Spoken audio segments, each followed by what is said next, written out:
When you hear that beat.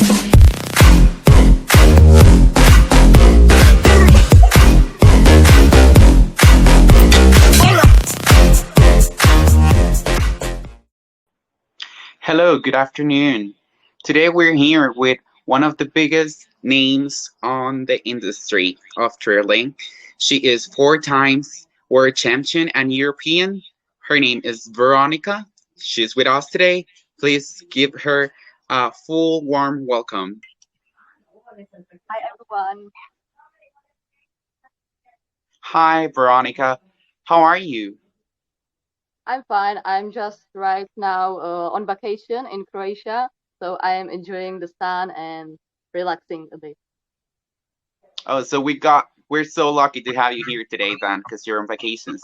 It's really glad for you to take this time, be able to share with us a little bit of your experience. So I will go just to the point. Tell me, how do you become this, what you are now? How that dream came to your hands? It's really nice of you to say it, but behind every success, there is really a hard work. Because if you want to achieve your dream, you have to really work hard every day, so many hours per day, and you have to educate yourself whenever it is possible. You can go to practice to abroad, to work with international teachers, and to gain new experience. So it's important. Awesome. I really, really, really appreciate you taking this time, right? Um, Tell me, when was the first time that you won a championship? When was your Uh, first yes. competition?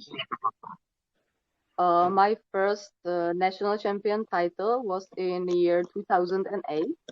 It was my second year of solos. My first year was the year before. The first year I ended fifth, and it was a big success for me because all the girls were on a high level, so it was difficult for me to compete against them.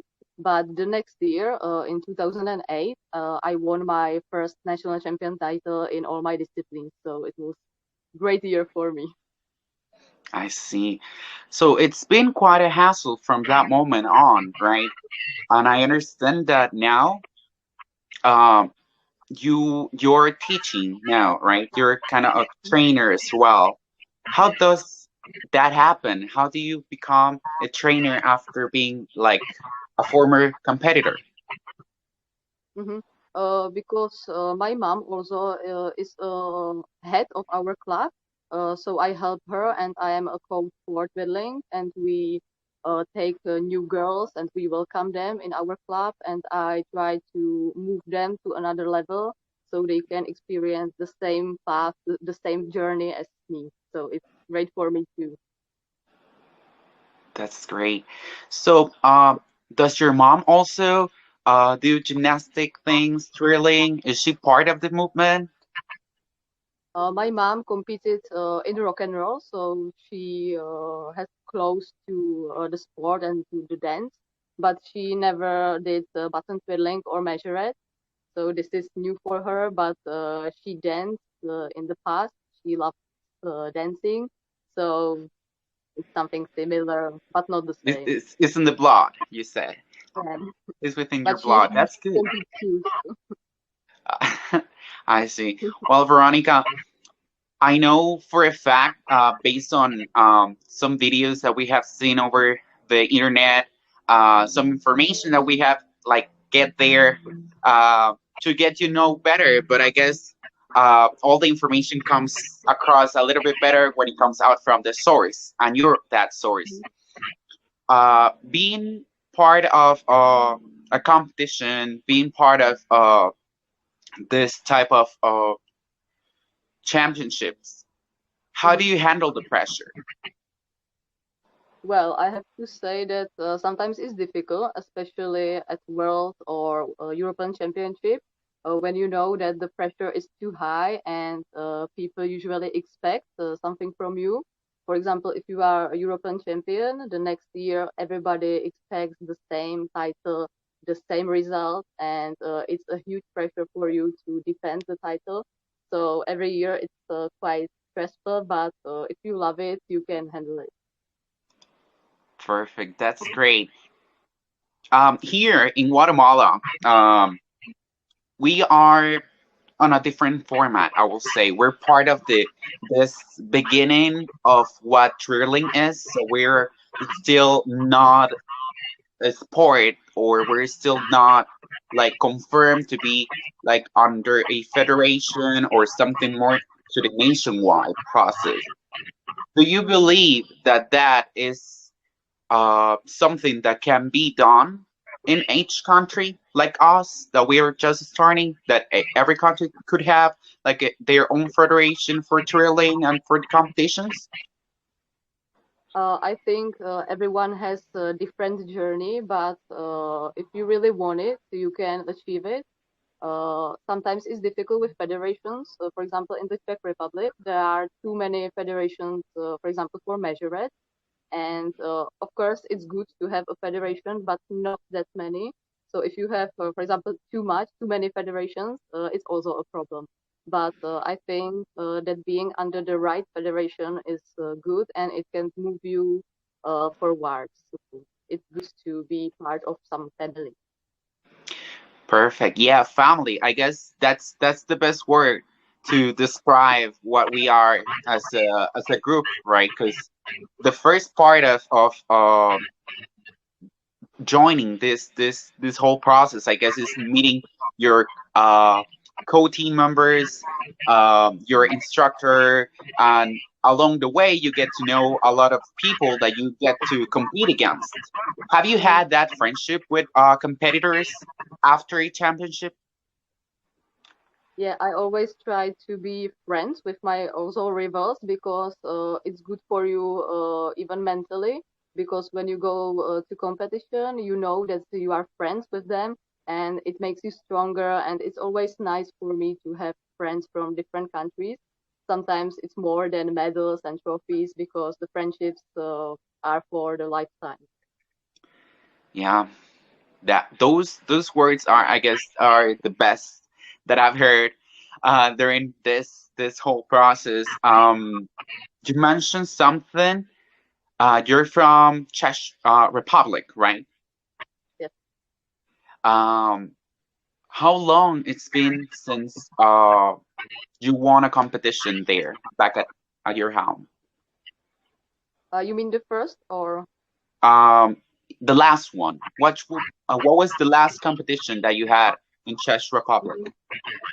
The last competition was our national championship in WBTF Federation. It was at the beginning of March, but since that time, all the competitions are stopped. We only had one little competition last week, but since March we cannot compete. It's difficult to go to the gym, so now the situation is not good. Yeah. How do you uh come across this pandemic situation? Where were you at that moment when it all started? I have to say that it's really difficult at this moment because we are afraid that we will lose our gyms again because we lost our gyms in April, in May, in June. Then for summer we had gyms, but now the situation is getting worse in the Czech Republic again. So we are afraid that during the fall we will not have gyms again. So it will be difficult to get ready for national championship. I see. Have you had any like personal training while you are like on vacations. I know it's vacations, but sometimes you kind of have the passion inside and you want to do some. Yeah. I always, when I go for my vacation, I always go with my buttons. So now at this moment, I have like 8 buttons with me. So I practice even when I am on holiday, because if you are traveler, it's difficult to relax and to just stay on the beach because you have to practice.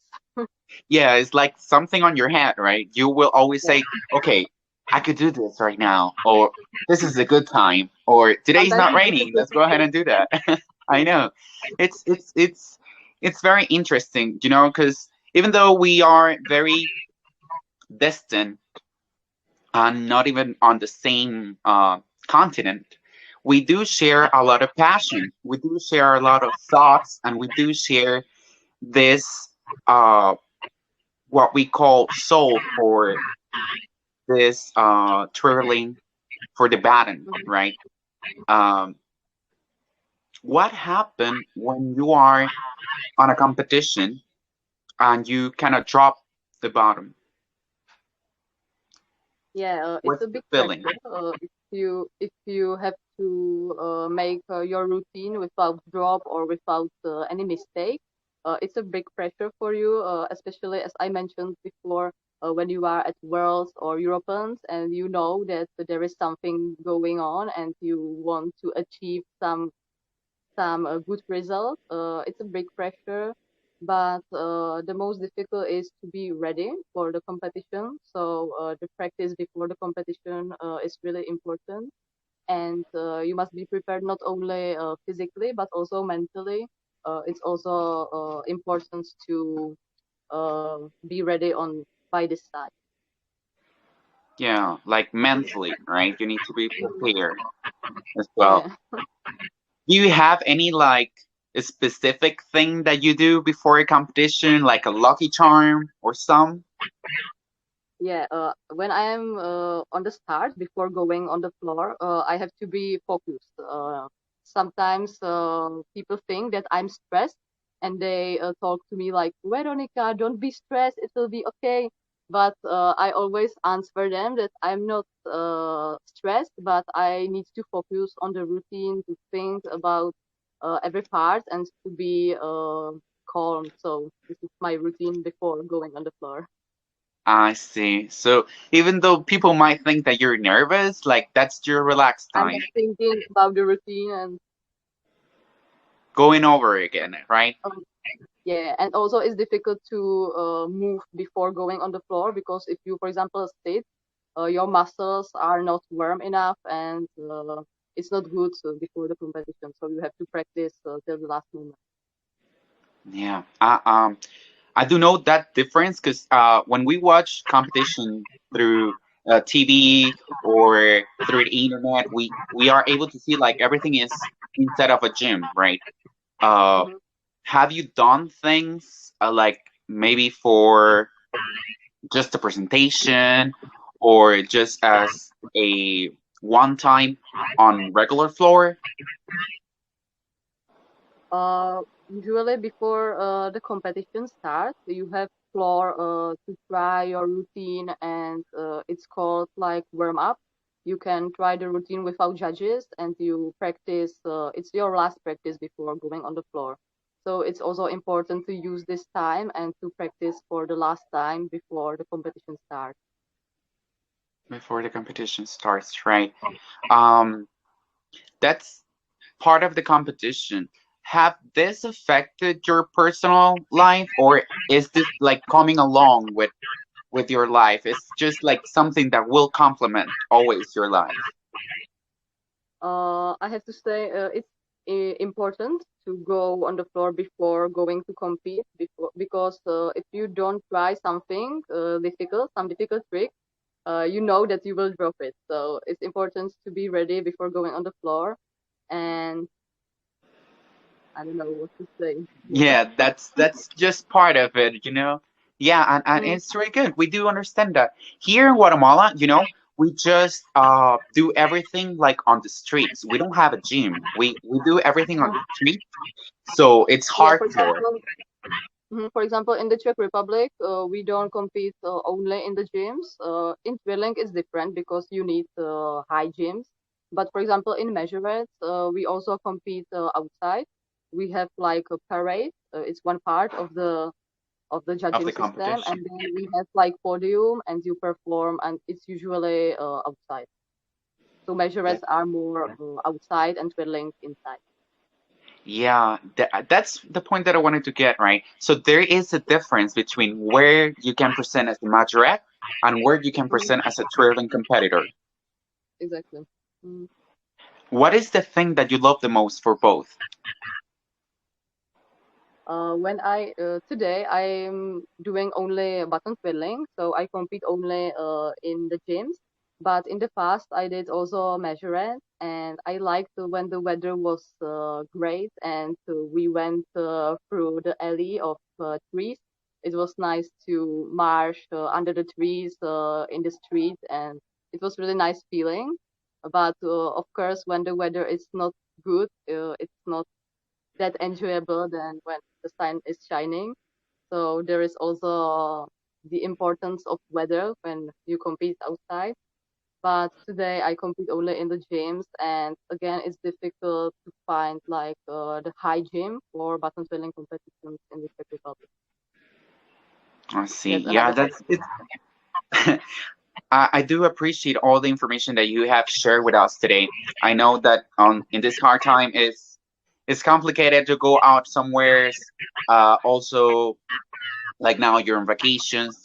Thank you again for the time. Uh, just now, I would like to ask you, what will be the message for these girls and the public that is gonna be checking on this video? I would like to recommend you to always follow your dreams and to practice as hard as you can and never stop. So practice, practice, practice, and the success will come. Perfect. I really appreciate that. Now, I want to let you go, but before that, I just wanna thank again, right, for you to take the time. You're one of our special guests for our festival. For the ones that are watching right now, you will be able to see her on our festival with a magnificent video. I hope that you enjoy that while making it, because I'm pretty sure that we will be enjoying it just watching it. Thank you so Um, much. It's such an honor to be part of this festival. Thank you. So, to all you guys that are watching this video, I really want to thank taking the time to check on this interview. She is one of our major inspirations at the moment. She is Veronika. She will be on our festival 4 times World Championship, also in Europe. And we'll see you then on the September 13th. I really appreciate your time. Thank you so much.